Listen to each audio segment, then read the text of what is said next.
बिस्मिल्लाहिर्रहमानिर्रहीम अस्सलाम वालेकुम व्यूअर्स, मैं हूं मोहम्मद सबूतकीन CB9 की जानब से और आज के इस वीडियो ट्यूटोरियल में आपको खुश आमदीद कहता हूं।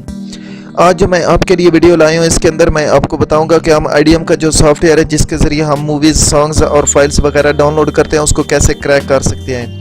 फिर हम IDM को इंस्टॉल करते हैं तो ये हमें 30 दिन का ट्रायल वर्जन जो है प्रोवाइड करता है, जिसके बाद हमें इसको अनइंस्टॉल करना पड़ता है या नई विंडो इंस्टॉल करनी पड़ती है। मैं आपको एक ऐसा ट्रिक बताऊंगा कि जिसके थ्रू आप इसको कम्प्लीटली लाइफ टाइम के लिए एक्टिवेट कर सकते हैं।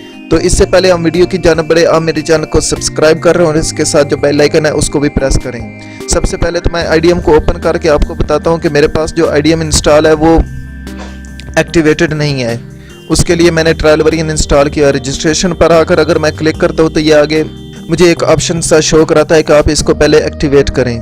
तो इसके लिए आपको एक टूल प्रोवाइड होगा जिसका लिंक आप नीचे डिस्क्रिप्शन में फाइंड कर सकते हैं। तो इसके लिए आपने इसको सबसे पहले राइट क्लिक इसके ऊपर करना है और रन एज एडमिनिस्ट्रेटर इसको चलाना है। उसके बाद यस पर क्लिक करना है, इसको एक्सेस देनी है और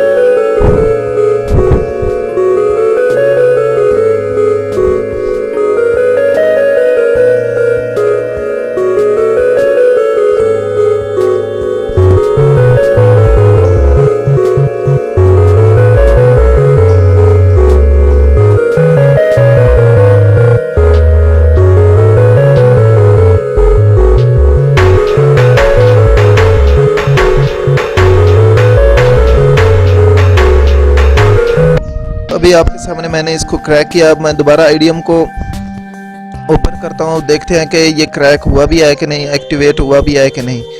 एक्टिवेट करने के बाद मैं इसको ओपन करता हूँ। ओपन करने के बाद मैं देखता हूँ कि ये जो हमने क्रैक किया है, जो हमने पैच किया है, ये काम किया है। रजिस्ट्रेशन पर आकर देखें तो ये रजिस्ट्रेशन का ऑप्शन जो है ये डिसेबल हो चुका है। इसका मतलब है कि हमारा जो IDM है ये सक्सेसफुली एक्टिवेटेड हो चुका है लाइफ टाइम।